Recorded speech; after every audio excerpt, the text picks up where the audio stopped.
Hey class, welcome to week 6 of the Structure of Information course. Hope everybody is doing well.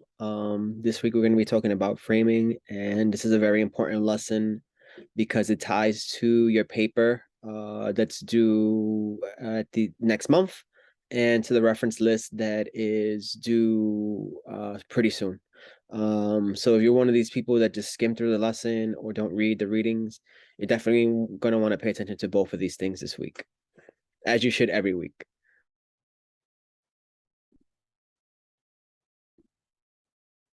All right, right into the lesson.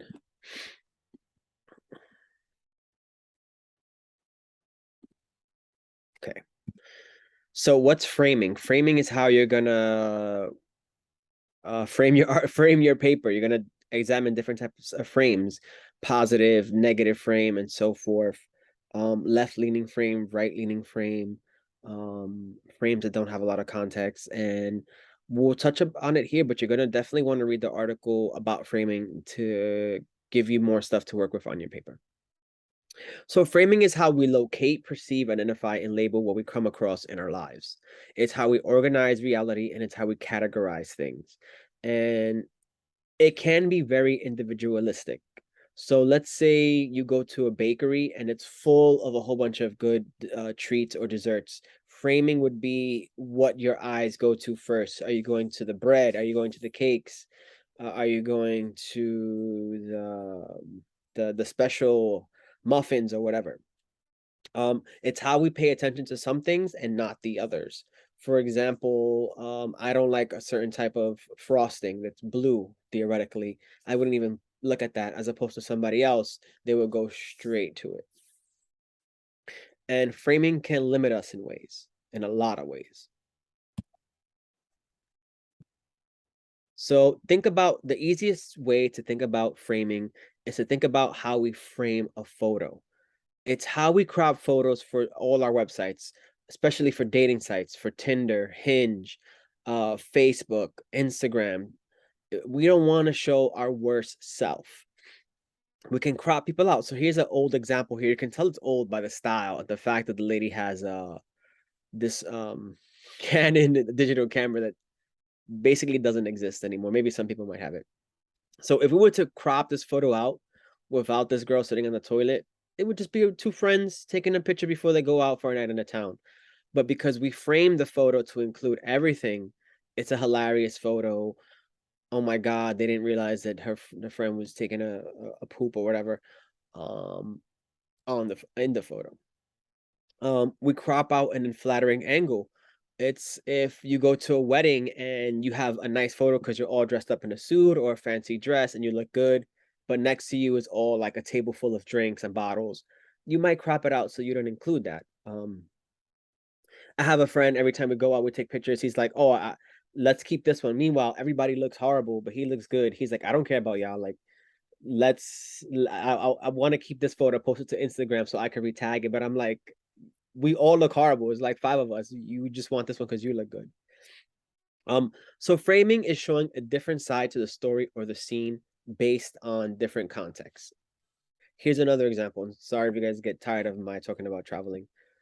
So this is called The Swing at the End of the World. It's in Baños, Ecuador. Shout out to them Ecuadorians. Um, if this is the photo that I posted online, this is the photo what you'll see from most people that posted online. From this photo on this side, it looks like if I fall, I'm doomed for death. I'm falling off the edge of a cliff. That's it. It's scary. And it is scary nonetheless. But the full scene of the photo is this on the left. And you can kind of see it on the bottom here that there's some grass. So if this swing broke, I'd probably break my leg, but I wouldn't die. Like I'll have a pretty big fall, but it's not like here where I'm falling hundreds of feet down a cliff to my death. It's just this one, it's right there. And you see this a lot online. Here's another famous example. Um, you might have seen this type of photo where people are hanging. This is in Brazil somewhere. Everybody's hanging off the side of this cliff. This guy, how could this guy have the strength? How did he get there? And Snoops is a very good fact-checking site for you. I'm gonna show you the photos, and I already passed it, but I'll go back to it. So this is what it looks like. Oh my God, this lady's crazy. Wow, how could they do this? Insane. but it's not really like that. If they fall, they're gonna land on another rock right below them. They're just cropping it out to show that crazy scene. Um, and yeah, it's partially true in this Snoops investigation, because they're hanging on this rock and it looks like that, but come on, if they fall, nothing's gonna happen. All right. So how can you frame things in stories? You can frame, there's different ways to frame. One is by using different language. Um, for example, more people will act favorably to receiving government assistance if you say poor people versus people on welfare. When people say poor people, it's like, oh, we feel so sad for them, they need help. If you say people on welfare, they say, hey, those losers need to get jobs. They're siphoning all our benefits. And so the way you word things can affect how people perceive things in the framing of the story. Other types of framing using words, are they terrorist or are they domestic groups? When we talk about white nationalist groups, which are responsible for a lot of the terrorist activities, shootings in the United States, more so than foreign terrorists. But some people don't like that term. They're called domestic groups. Is it called gay marriage or equal marriage? Think about how just changing one of the terms of something so important can change people's perception of things. If if you're really conservative and you say gay marriage, it might be like, no way. But if you say equal marriage, it's like, wow, they're just like us. They want the same things as us, and so forth. One of the things that's been in the news, it's always in the news all the time, is asylum seekers. Now we have this thing where the southern states are busing migrants into New York. And there's always this thing. Before, a few years ago, they had the caravan, blah blah blah. How are we framing this article? Are they innocent victims or are they intruders? Is the media labeling them? Some politicians label them as full of rapists and gang members, which is actually false. They're full of children and women and children who are fleeing safety, because the gangs in those countries have a lot of control. They try to take the young kids either to sexually exploit the women or the guys to go into the gang, and if they don't respond, they'll kill them or they'll threaten their parents. And are we providing, most importantly, that almost certainly never happens, are we providing the context of why these regions are unstable? There's a lot of hate in this country for Mexicans because a lot of Mexicans migrated here. First of all, historical context. Texas was part of Mexico. Second historical reference, and there's a lot of them, and I'm just giving you a few. In the 90s, they had the North American Free Trade Agreement, NAFTA, which kind of decimated farms. You can read up more on it. And people who were farming in southern Mexican states are had to come to the US to look for jobs. So it's regional. That's why a lot of people say, if you watch these soap operas and stuff, they say, hey, those Mexicans don't look like the Mexicans that are in the US because they come from a certain region that were affected by this trade agreement. Going back to the caravans, or the migrants that are coming now, Central Americans, the US had a lot of influence in Central America in the 80s. They didn't want certain groups to come to political power, so the CIA trained kids to become soldiers in that conflict. They gave them guns, they trained them. And after that conflict was over and the opposing side lost, which most of the people actually wanted in that country, but the US didn't want, they had no jobs. So what they did, they came to the United States, they were mistreated, they faced prejudice, and they created a gang, which is known as MS-13 and those type of gangs. They banded together and they had the training from the US. And because of that, after they had the gang here, they went back to El Salvador and became this huge type of gang. Also, when we talk about Haiti, a lot of Haitian people are fleeing that country. Sorry. The US has a lot of involvement. There was this huge article, especially France too, foreign involvement. We never hear about this, but Haiti was the first free um black country in the world in the late 1800s. They successfully fought against Napoleon. They had a great, they fought for it, but what was the price? France had come back even stronger and threatened, hey, if you don't pay the slaveholders, um we're going to decimate the whole country, and they had no choice. So New York Times article recently said that those are millions of dollars back then, that it equates to billions of dollars today. And had that influence, if they didn't have to pay that money back, Haiti could have been a paradise. All that would have been into investment within the country. Another thing we talk about is, sorry for the huge geographical geopolitics lesson. We talk about the term illegal immigrant. How can a person be illegal? There's a lot of controversy around this. People who don't support immigration or migrants into this country say, hey, they're illegal. Other people say people cannot be illegal. The National Association of Hispanic Journalists advised media groups to never use this term. And some organizations have, like the New York Times, CNN, things like that. But of course, Fox News uses the term because it's to their benefit and their base, their viewership. What about the term refugee? When you think about refugee, pause for a second. What do you think? Who's a refugee? What comes to mind?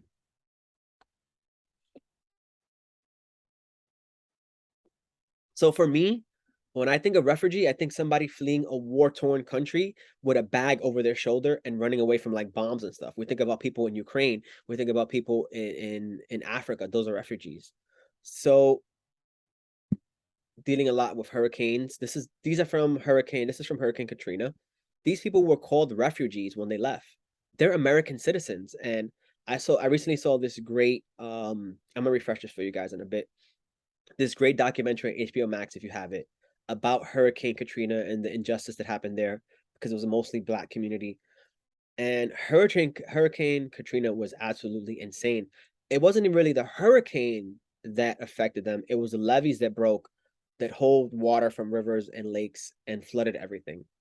So these people were displaced for months. They went to Houston, they went to Atlanta, they went to Memphis, and when they left, they called them refugees. And if you see in the documentary, they're like, "How am I a refugee? I'm American born." So it sort of puts a bad context on those people. And why is that context being put on that people? If people from a majority white place had to be displaced, would they also be called refugees? It's things like this that you have to think about when you look at framing and context in stories. Let me refresh this because it has a bad paywall. I removed the ad blocker, but it's still doing it. These are some devastating photos from Katrina. This is a famous one. Um, Imagine this is like a major American city. Imagine this happening there, where the only like the highway, everybody was on the highway, and there was dead on the side of the highway over here. There were dead bodies piled up. There were bodies floating in the water. It was insane. It took them weeks to get help, by the way. This is when Kanye West famously went on the telethon to raise money and said George Bush doesn't care about Black people. Sorry, I have to keep refreshing to show you these photos because of the paywall that they have here.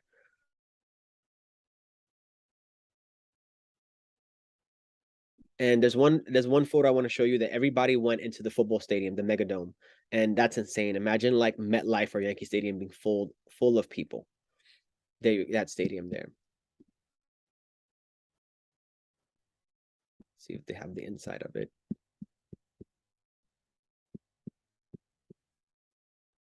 Oh, they don't, but you can see those photos. And I definitely encourage you to watch that documentary. It's insane, and it's good to know about those type of things, especially with all the hurricanes that are increasing and what could be in store for our future.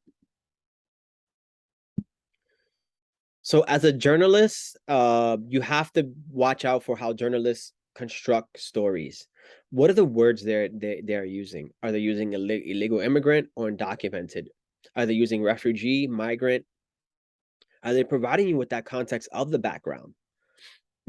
What are the questions that they asked the person? And what are the questions they left out?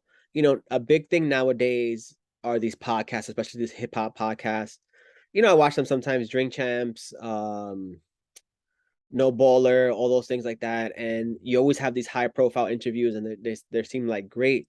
But when you read the comments and you read the review, they're like, but they didn't ask the good questions. They didn't ask what happened with, this other artist, or what happened with the money and things like that. And sometimes journalists and interviewers don't ask questions because they don't want the guests to storm out. One of the tips that we learned as a journalist is to ask the tough questions quick. Say you interview, let's say the chancellor of Rutgers is accused of stealing money, and you do have an interview with him. You want to get all the other questions first, and then get to that controversial question at the end, because if he leaves in the beginning, you're screwed. You have nothing. Continuing on, what facts are included and what facts are not included? Who is being quoted in the story? So almost 10 years already, I was a intern at Newsday on Long Island, very good paper. And they had something with the Yankees. I'm not a sports guy, so I don't even remember the story. I think it was something with Jeter. Jeter was retiring or whatever. And they wanted, it's called Man on the Street interviews. You literally go on the street and ask people what they think about the sports. So what do? You think about sports, you go to a sports bar, you go to a Modell's, rest in peace to Modell's, and you ask people what to think about.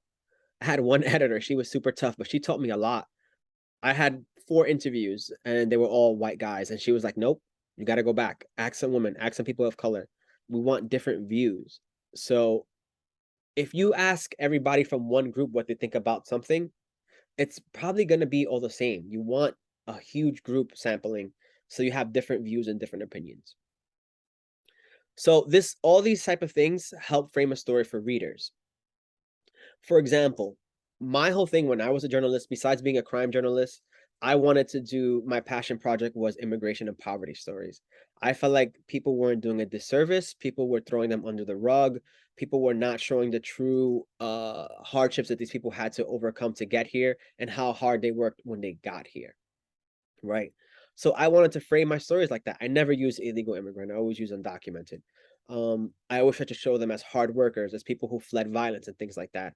I try to provide context of those historical things, given the other things that we have to consider for journalists, word count, editors that might take it out, stuff like that. A lot of times my article skewed way to my beliefs, and my editors would say, no, gotta go back, show some other sides, give a balance to your article. All great articles have balance. They're in the middle. Maybe they might lean a little bit to the left, a little bit to the right, but there's some balance in it. So I had to call these conservative groups that are against immigration and say, hey, what do you think about this? Boom, it's bad.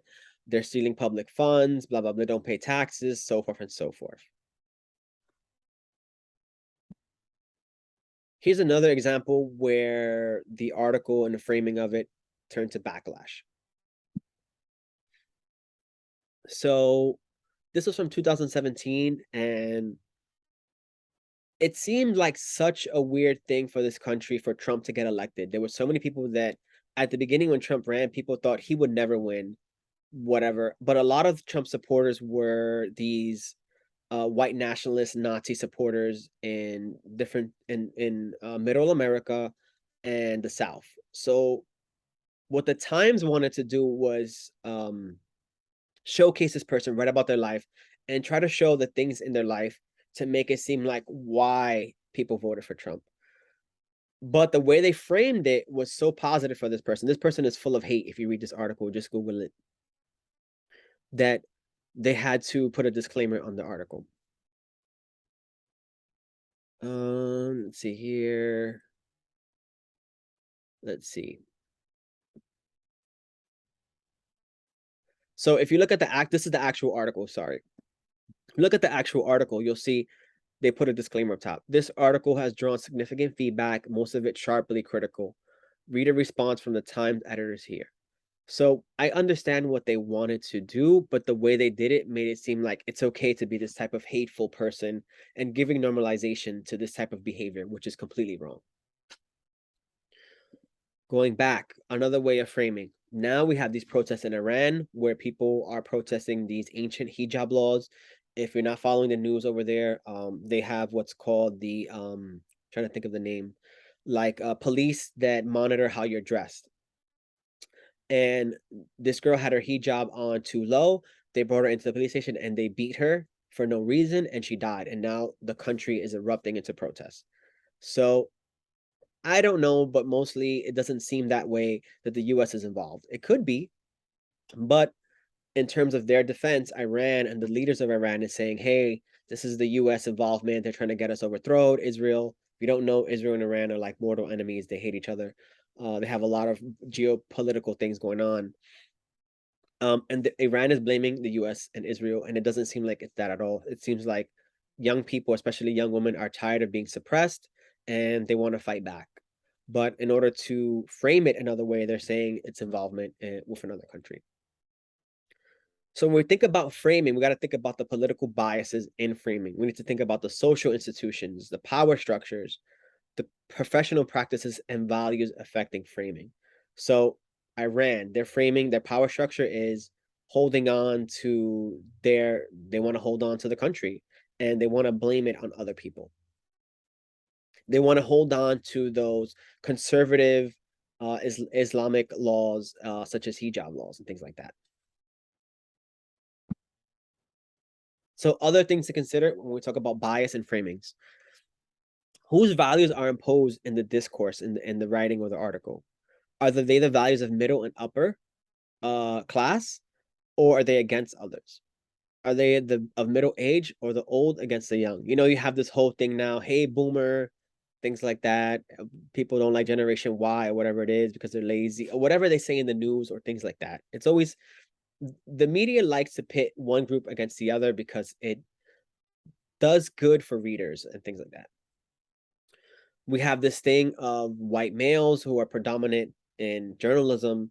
When I worked in newsrooms, I worked in like about 3 newsrooms. I was always only one of about 2 or 3 people of color. There was always like one Hispanic person, one Black person, and one Asian person. And I covered areas that were majority Hispanic and Black. So how do you increase views of people if the people who are covering it are part of one group? It's a big problem in the US.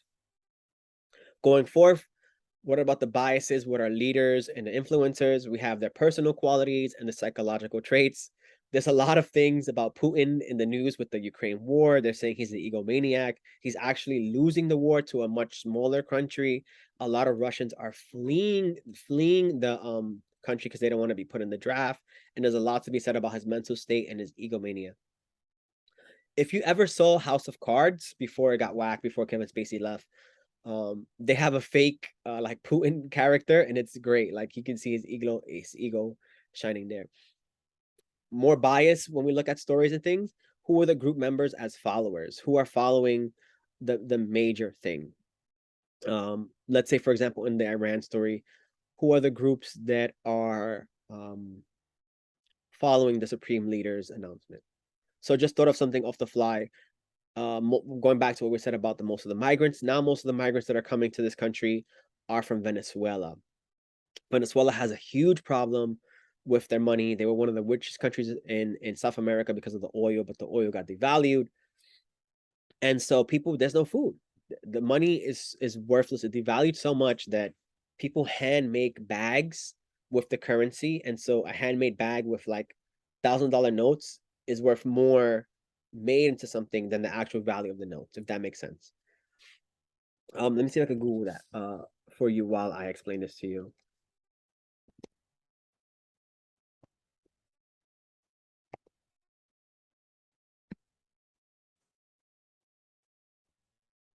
Let's see here.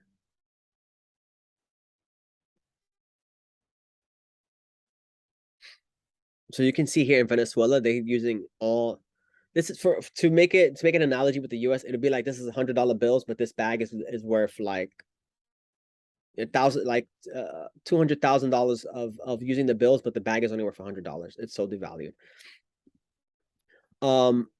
And I've met some people who are from Venezuela and they're like, we're good, nothing's going on, my family's still eating, my family, because these are the people who are in Caracas, who are in with the government that the majority is against, that have money, they're wealthy, they're partying, they're using the dollar, they're going on yachts, they're going fancy clothes, they're in Miami. And that's framing the story in one way, in one closed-minded way to say, no, my country's good. Meanwhile, the stats show that every year, hundreds of thousands, almost millions of people have been displaced since Maduro came to power. Again, we go back to how can these articles and framing be shifted through ideology. Are they radical, progressive, moderate, reactionary? How is this information filtered through the political views of the reporter or creator? Certain news outlets favor certain political voices, and they love to be in there. For example, Marjorie Taylor Greene, you would see her, she's very radical. If she's in the New York Times, they're gonna call it as it is. What she's saying is misinformation. If she's in Fox News, they're gonna call it as supporting the people's thoughts or something like that. So here's a super popular example. Does a source have an axe to grind? You should always be mindful of somebody blabbing to you and telling you all these things. If you're a reporter, why are they coming to you, and why are they coming to you now to tell you all the gossip or the chisme, whatever? So I encourage all you guys to read this article. In the midst of the coronavirus misinformation and all the vaccines are wrong, you're going to get sick, the vaccines have a chip, there was one voice that the right wing loved to source, and it's Robert Malone. I saw this video that was absolutely insane, where at a community board meeting, one of the town had mandated vaccines for its employees and for school children, and the townspeople went insane. And one of the guys spoke up and said, Robert Malone, the guy who created the MNR vaccine, is against it. And I found that strange. And it's been something that the right have always, or conspiracy theorists have always used. Hey, one of the guys that created the coronavirus vaccine, specifically the mRNA vaccine, is against it. But why is he so against it? Who is this guy? I wanted to research. And we have to do more homework and look at the framing and things like that when we look into articles. Yes, this guy was involved, Dr. Robert Malone, in the creation of the vaccine, but he has not been involved for years. He was involved like in the early beginning of the project. It would be to say like he put the beams down for an apartment, for a building, and he's criticizing the apartments. Meanwhile, he wasn't even involved in any of that, like the architecture design of the apartments, things like that. Now, if you read this article, it tells you why. Something happened with the Nobel Prize when he wasn't involved, and he felt jaded. He felt like, why didn't I get selected? And all of a sudden, ever since that, he's been against the vaccine and against their creators. And he's kind of tarnished his image because of that. All right, moving on. More framing in words. The shooting down of an airliner, which happened in Ukraine in 2014. Yes, this war has been going on for years. It hasn't just started, it just reignited. Can be framed as an unacted act of war or an unfortunate event. And how you frame that elicits responses. Another way to think about it is how police organize a crime. Was it gang-related, domestic violence, etc.? This affects the outcome of coverage of said crime. If two gang members kill each other, the way it's worded in the news, it's going to seem like the guy had it in for him. But if it was an innocent bystander, then it's going to be worded differently. Another thing that you need to know, and this is a term from the book Homicide, which is the reporter that wrote The Wire. One of the top 5 shows of all time. If you have HBO, watch The Wire. It's amazing. And again, I got this from Wikipedia because I didn't want to actually read the book and find the page, but I already know about it because I read the book and I checked the source at the bottom of Wikipedia. So crimes can be classified as red balls. These are the crimes where the mayor's going to come into the police station. The news is going to be after it, such as a killing of a small child, an older person, a savage innocent bystander. And these crimes are going to get more play than other types of crimes, and they're highlighted in the media.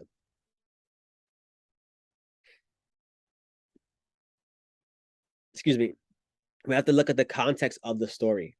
Are they withholding information, or are they presenting more information than it should be? The facts don't always speak for themselves. You need context. Here's an example from the reading. A story on college athletes and dropout rates said that 50% of students at 6 schools that were in the NCAA dropped out. So what does that make you think? That college athletes are dropping out at this incredible rate at these NCAA schools. It's horrible, something to do with the sports program, blah, blah, blah.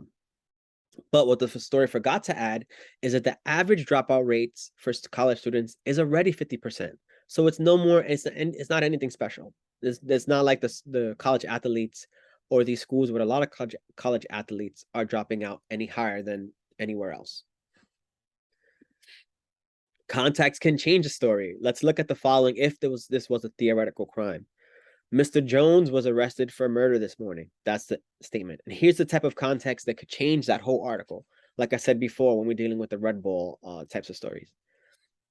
Mr. Jones murdered several people years ago and was just let out of jail on a technicality, and or Mr. Jones is a candidate for mayor. Just to be mindful, there can also be two types, more than two frames. There can be a lot of frames in a story. Here's another type of context story. A report found that news articles about of a poor Black person or a criminal Black person tended to elicit more individual attributions of responsibility than those containing a white person. So what does this even mean? You know, this textbook jargon. That's basically saying when an article describes poor Black people, people tend to be, oh, they're lazy, they got to get a job, blah, blah, blah. But when a story contains a poor white person, it says society is not doing good enough. We need to give them more benefits, stuff like that. Moving on, framing is not only in the media. Framing goes beyond the media. It's in the media world. It's also the way people talk and deal with campaign strategies. Early on in the coronavirus pandemic, you had the terms common flu versus plague. And at the very basic level, it's not a big deal. But when the coronavirus pandemic first started, when you had the president of the USA and of this country telling people it's a common flu, people tended more to disregard it, as opposed to if it was called a plague from the beginning.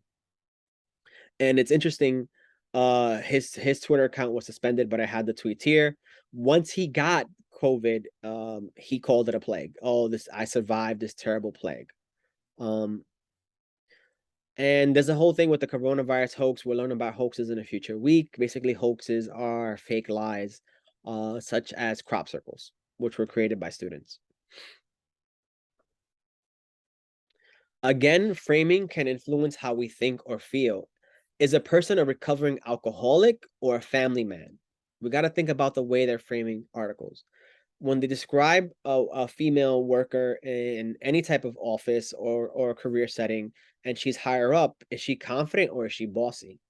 Think about how those terms, when they're changed, can lead to different connotations and feelings about somebody. So going back to the recovering alcoholics, Lumineers, one of the few non-hip hop groups that I like. I know, very, very clashing. Here's a story about an alcoholic.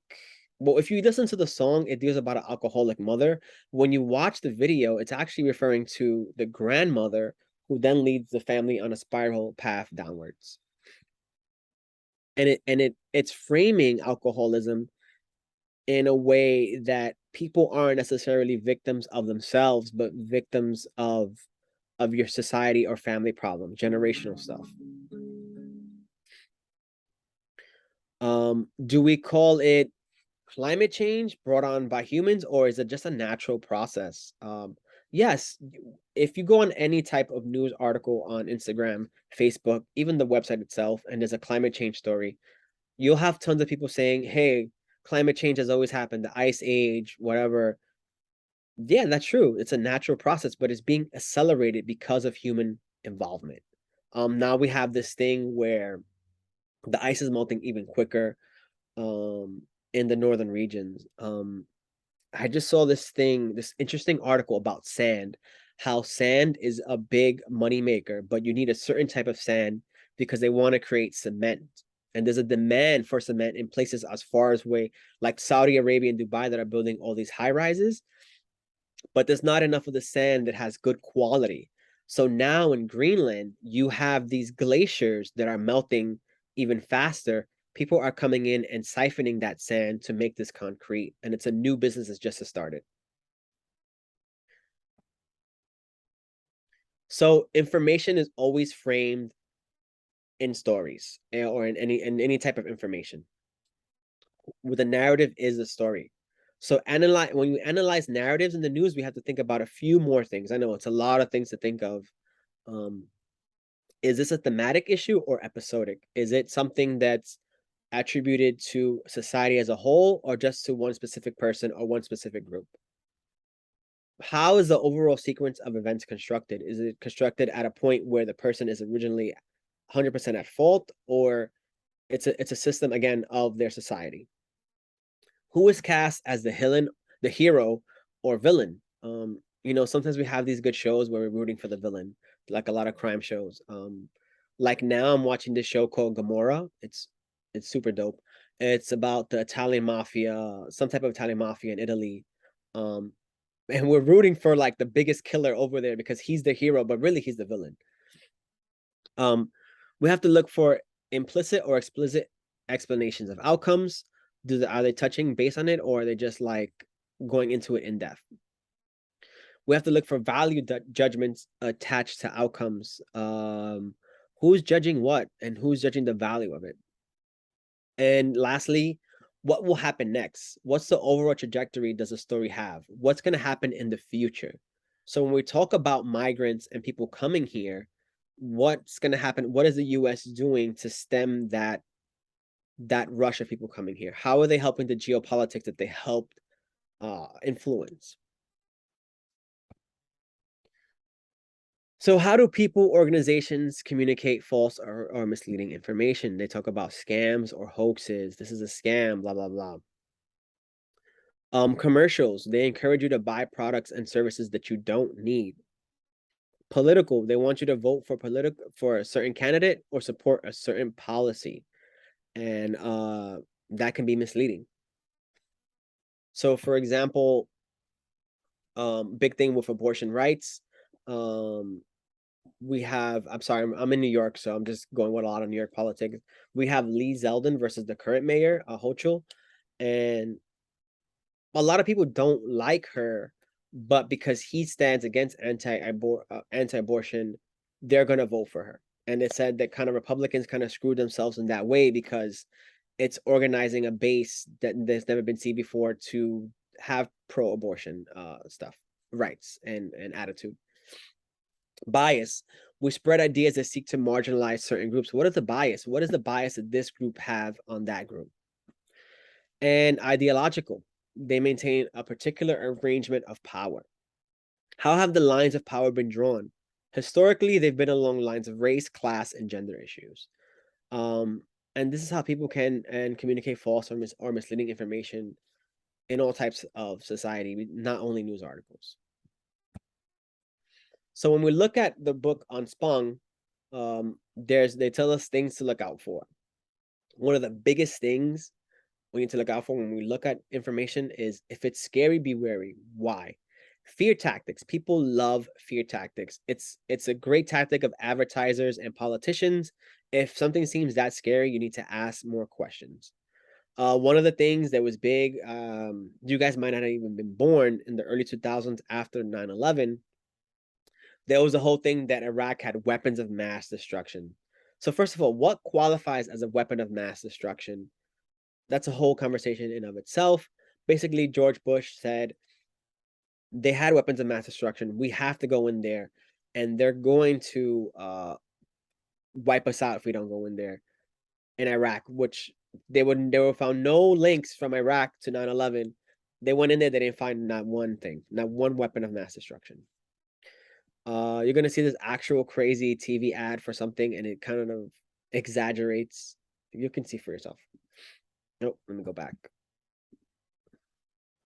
You struggle. You strain. You're so far away. Just bending over to put on your socks is brutally painful every day. Well, not anymore. Introducing Sock Slider, the pain-free, no bend over way to comfortably put on your socks every day. Just place your sock on the cradle, lower the cradle to the floor, and slide your foot in. It's that easy. Sock Slider puts the socks on for you, so bending over is something you never have to do. The secret is the unique cradle design that expands the sock opening and places it in the perfect position. So all you have to do is slide your foot in. Then when you want to take them off, the sock slider makes that easy too. I've had everything on me wore out. Rebuilt back. All right, so I love the comments on here. Isn't this more complicated than putting the socks on? Some people who are defending it, some people do defend it for older people. But they're saying, how do you open the box? How do you put the shoes on? Not all shoes slide in. And it's exaggerating something that you don't really need.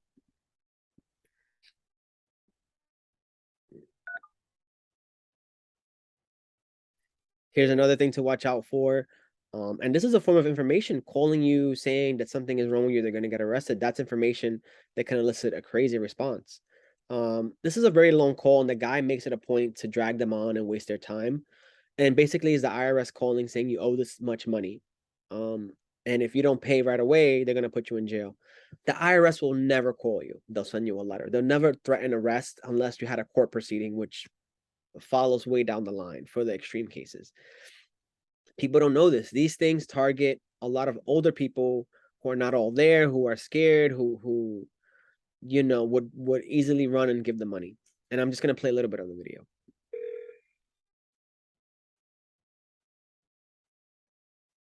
Criminal Investigation Division of IRS. How may I help you? Yes, I received a call from somebody from this number saying that I needed to give them a call back from the IRS. I'm looking for Mr. Cole White. This is. Hello, sir. How are you doing today? I'm fine. I'm just trying to figure out what's going on. Sir, my name is Michael Jennings from Criminal Investigation Division of IRS. Michael Jennings. He's in India Okay. somewhere. The reason behind my call is to inform you that we received an arrest warrant case file under your name. So did you receive any phone call from your local police department till now? I haven't yet. What's going on? Are you trying to say you're not been aware about the situation happening under your name? I'm not aware of anything. Please tell me what's happening. What's going on? All right, Mr. Cole, in that case, I want you to grab a pen and a piece. All right, I'll save you guys. You can watch it on yourself. Basically, he owes money. We all get these scam calls. So I'll give you guys a trick. I used to get all these calls. I don't know if you get them about extended warranty. So they called me the last time that they called me because they stopped bothering with me. Oops, sorry.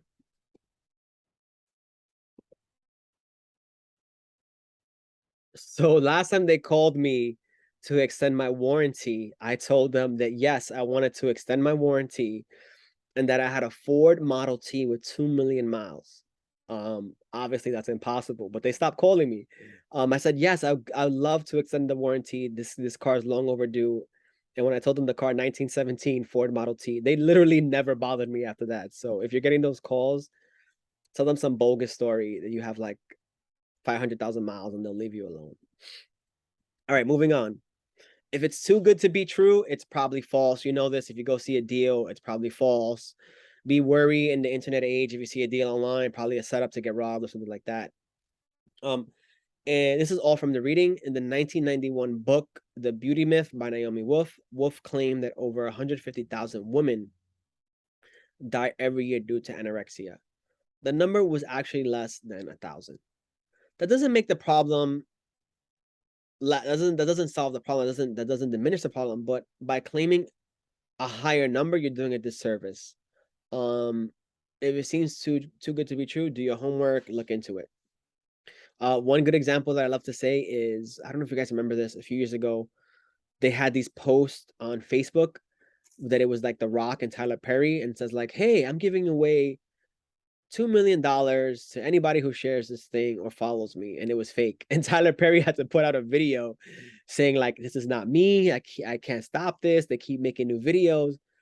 They would take a clip that he said and chop it, again, framing it, and it looks like it applies, but it doesn't really. The dangling comparative is better, faster, larger, new and improved formula. What's wrong with the old formula? If it's not broke, don't fix it. The superlative swindle, that's called the most, the highest, the biggest tax break in history, bigger than what? The worst environmental record in history, worse than what? You have to ask these type of questions. The Pay You Tuesday con is another common thing you have to look out for when examining information. It's the let me get it now and I'll pay you back on Tuesday type of thing. So we all know the Nigerian prince scam. You get this in your spam email. Hey, my father passed away and I've just been informed by the royal authority. That giveaway is a typos. If you have to claim the gold of 2 billion, if you lend me 2,000, when I get the money to pay the lawyer, I'll give you back 3 million. And it seems really stupid. It's been going on for so long, like probably the invention of the internet. And everybody's like, nobody's gonna fall for that, but yes, people do.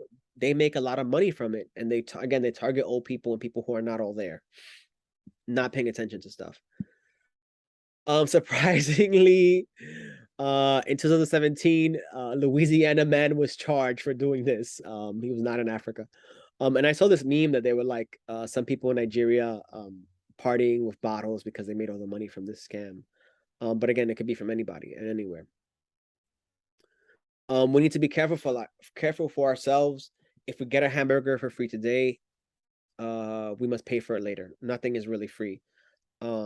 One thing that happened during COVID times is Trump proposed that you can have all your payroll taxes withheld, meaning that your paycheck was going to be larger.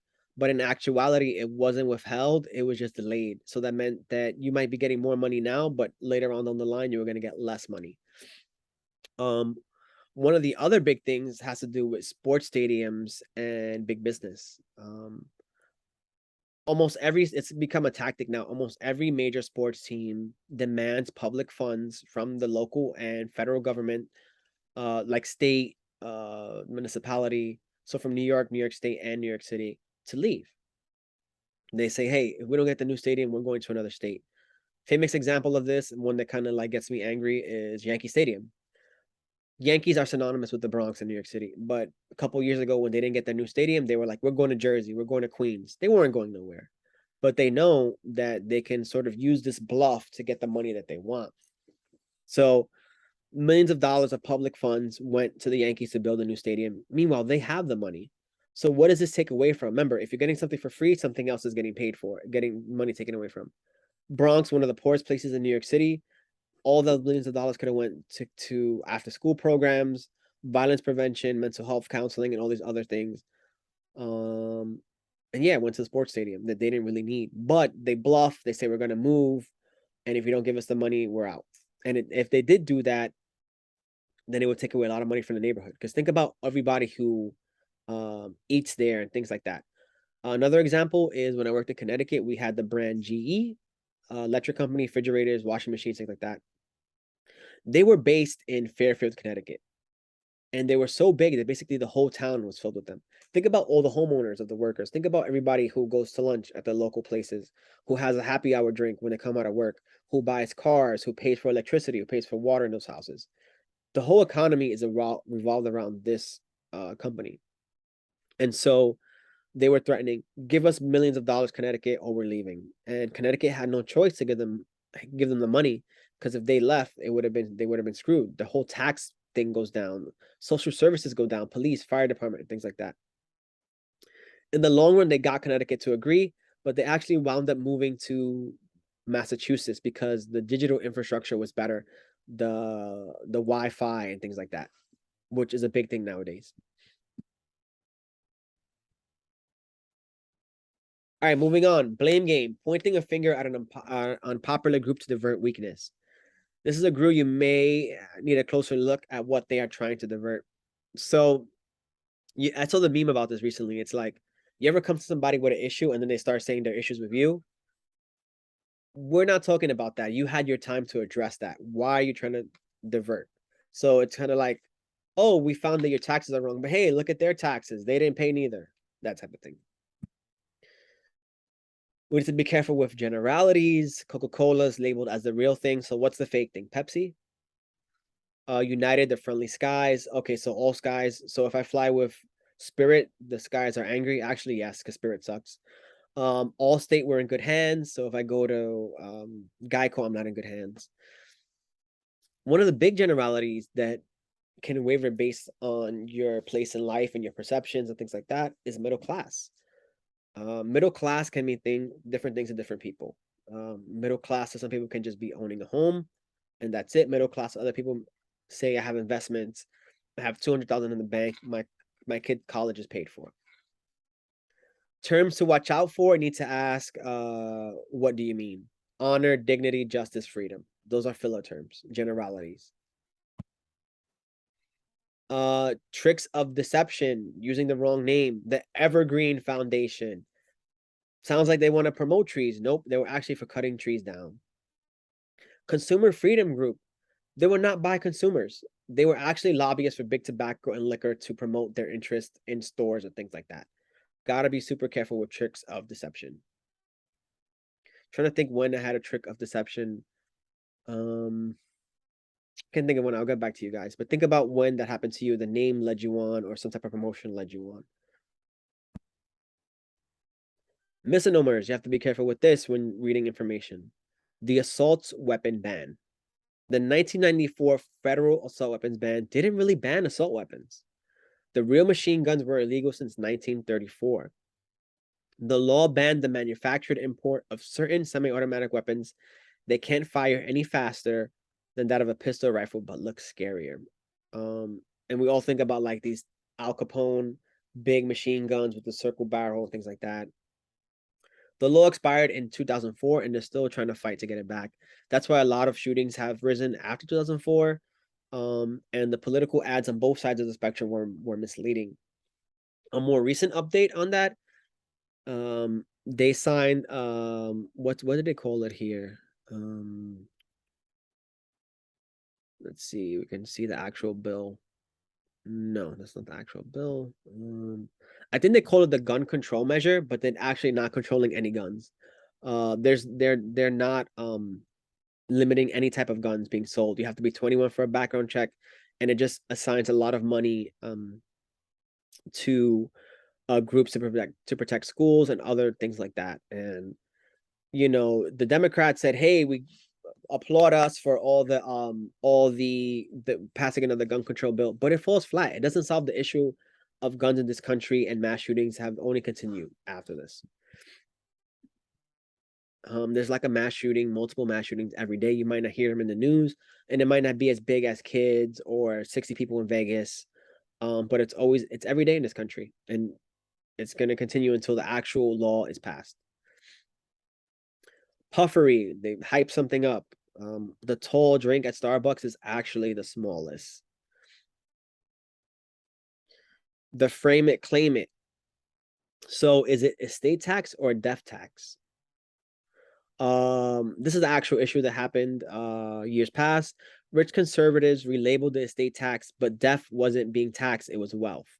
So if I'm poor and I die, there's no death tax. Everybody doesn't have a death tax. It's only if you have money.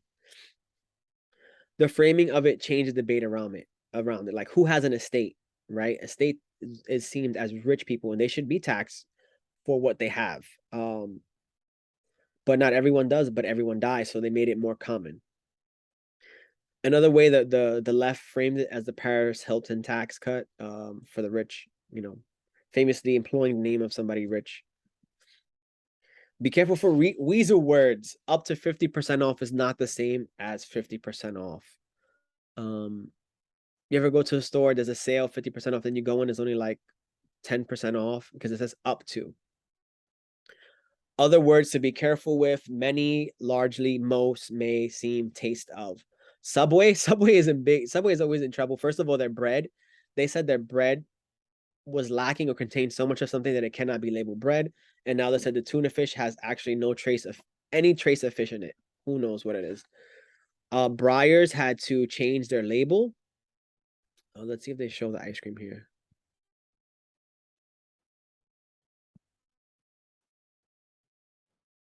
Breyers had to change. They cannot, certain types of Breyers can not longer be called ice cream because it doesn't have enough milk to be qualified as ice cream. It's a lot of fake junk. And it's now called frozen dairy dessert. Let's see if we Google that in Breyers, we could get the label.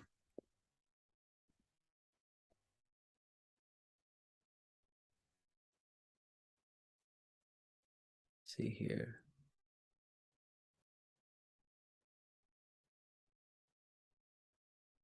So it doesn't see, so it's crazy. Look how they decipher you. So made grade A milk and cream, thinking it's ice cream, but it says at the bottom over here, frozen dairy dessert, because it doesn't have enough cream to be ice cream. And yeah, guys, these are silly examples of like ice cream and Subway, but these things apply to every sense of any way possible to deciphering information and receiving information.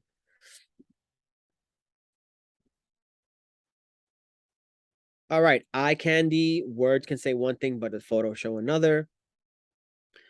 Most famous example of this, this is a mockery of George Bush plan for victory. There was no victory. It was a failure, especially in Afghanistan.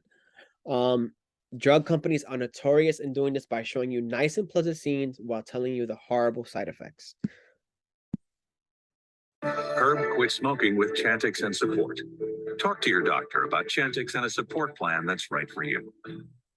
Some people have had changes in behavior, hostility, agitation, depressed mood, and suicidal thoughts or actions while taking or after stopping Chantix. If you notice agitation, hostility, depression, or changes in behavior, This is an actual commercial, that by are the way. not typical for you, or if you develop suicidal thoughts or actions, stop taking Chantix and call your doctor right away. Talk to your doctor about any history of depression or other mental health problems. So he which quit can be smoking, but he worse got while all taking these Chantix. like Some people messed up have things allergic now. or serious skin reactions to Chantix, some of which can be life-threatening. If life-threatening you skin notice reaction. swelling of face, mouth, throat, or a rash, stop taking Chantix and see your doctor right away.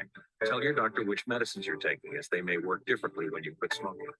Chantix dosing may be different if you have kidney problems. This keeps The most going. common side effect is nausea. Patients also reporting trouble sleeping and vivid, unusual, or strange dreams. Until you know how Chantix may affect you, use caution when driving or operating machinery. Chantix shall Oh, not how be cute. taken We with have the other dog. quit-smoking We have products. the lady cutting flowers. He's reading a nice book in his nice lawn. So we're distracted about all the things. Man, at that point, just keep smoking. Like the pill probably gonna kill you sooner than the actual medicine and then the actual cigarettes. Moving on, another thing to be mindful of is called the average bear. Here's an example. Bush said in his campaign that tax cuts would average people $1,586, but it was more like 470 for most Americans. Remember, when we calculate the average takes the low and the high, so some people get different. Here's a way to look at it. Everybody in this town is going to get back $10. But Bill Gates is getting back $90,000 because of his salary. So if you do the average, everybody gets 100, but it's not the same. Literally true falsehood, when they literally lying. One of the biggest examples here is related to Bill Clinton sex scandal. Most of you guys, maybe you guys weren't even born when this happened in the 90s. Maybe some of you were, but Bill Clinton he was having an affair in the White House, and they asked him about it. They said he lied under oath because he said he didn't have sex. But what does sex mean? It got really technical because later on they asked him, he said that was what happened he considered not sex. You can make your own opinion.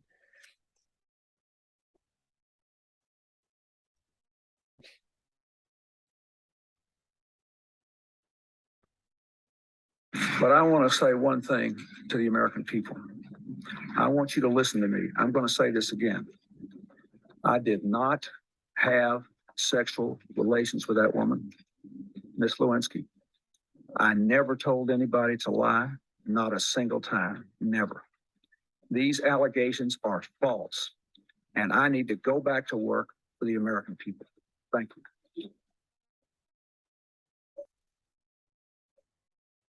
When it later came out that he was messing around with her, he said, "Oh, but I didn't consider that sex."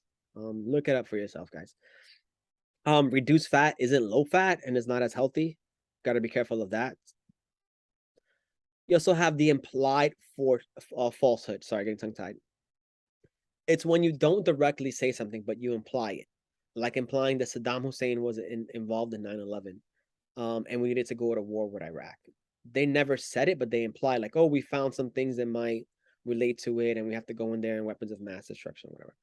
Here's another silly example. The ab force belt. They never said it was going to give you abs, but as you can see from the video, that's what it's implying. Hi, Pat Murphy with a terrific offer. I'm sure you've seen those fantastic electronic ab belt infomercials on TV. They're amazing. And they're the latest craze to sweep the country, and everybody wants one.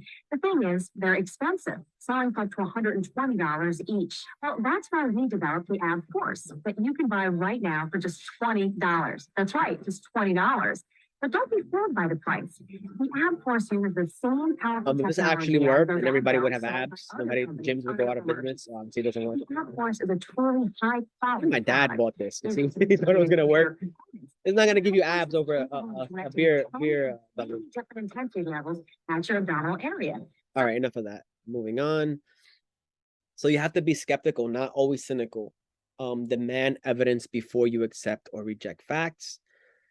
So the standard for assessing the quality of information depends on the context. So for example, choosing a restaurant versus choosing your doctor or reading an x-ray, they have very different trust requirements. All right, and one thing I want to say, and I'll go into this later in the semester, is a lot of people are very mistrustful about journalists. And especially when you see this lesson, you might think so too. Oh, there's all these things going on in the scenes. It's not that way. I recently spoke to somebody. I've told you guys I interned at Newsday and I worked for them after a little bit on the side. And the person told me, "Oh, I don't like Newsday. All the journalists are messed up." And this is a sentiment that I heard a lot. People think that there's a grand scheme from journalists to just write negative and false things about everybody, to lie, to scheme. I'll tell you right now, as working in numerous newsrooms, journalists don't want to do that. Their jobs are on the line. We uphold standards of truth that we go through to school and things like that. There's no grand scheme to mislead the public. What does happen is you have editors and higher ups that sometimes change articles or slant things, or we have to deal with certain types of editors or ownership. But there's no conspiracy theory base where journalists are all conspiring against the American public. For the most part, all journalists, most journalists are there to tell the standards of truth and give you information that you need to decipher things. And we'll go into newspaper stuff later on in the semester more in depth and talk about how those things are affected. Hope you guys have a great week. Please use this lesson for your references and papers, and please read the article to learn more about framing. Any questions, please email me. Thank you.